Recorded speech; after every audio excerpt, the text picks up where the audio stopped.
শুভ সকাল বন্ধুরা। এখন সকাল 8টা বাজে আর আমি এখন ঢুকে পড়লাম আমার ছোট্ট পাখির সেটআপে। তোমরা দেখতেই পাচ্ছ কালকে রাত্রে পাখির জলটা নামিয়ে রেখেছিলাম, সব এখন জল খাওয়ার জন্য অস্থির। দেখতেই পাচ্ছ সবাই বসে রয়েছে। এখন আমি ওদের দানাটা ঝেড়ে দেবো।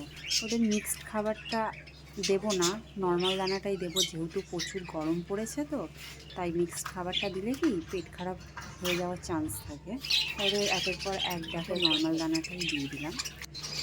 এবার আমি ককাটেলের বাটিটা নিয়ে ওদের দানাটা দেবো। দেখো ওদেরও আমি দানা দিয়ে দিলাম। দেখো ওদের দানা দেওয়া হয়ে গেছে। এবার যা হয়েছে, নিচটা নোংরা হয়ে রয়েছে, এটা আমি পরিষ্কার করে ক্লিন করে দেবো। ক্লিন করে দেওয়ার পরে দেখো একটা খাঁচার মধ্যে একটা বদ্রির ডিম দিয়ে রেখেছি, যেহেতু ওর হাঁড়িটা দেওয়া হয়নি তো।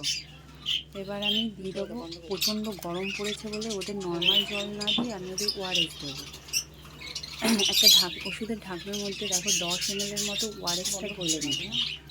ঢেলে নেওয়ার পরে আমি 1 লিটার জলের বোতলের মধ্যে এই ওআরএসটা গুলে নেব। দেখো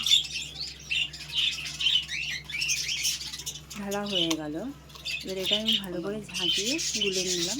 আর প্রত্যেকটা বাটি বসিয়ে বাটির মধ্যে পরিমাপ মতো জল দিয়ে দিলাম। যেহেতু ওআরএসের জল বলে বেশি দেবো না, যেহেতু আমি পরে আবার বাটিটা নামিয়ে দেবো। এবার দেখো এক এক খাঁচায় সবাইকে আমি ওআরএসটা দিয়ে দিই। ওআরএস দেওয়ার পর দেখতেই পাচ্ছ পাখিরা জল দানা খেয়েছে। এখন খেয়ে ওরা বেশ খুশিতেই আছে। আর এখানে আমার লাভ বার্ডস রয়েছে, ওদেরকে জল খাচ্ছে। আমার ভিডিওটা যদি ভালো লেগে থাকে তাহলে অবশ্যই সাবস্ক্রাইব করে দিও।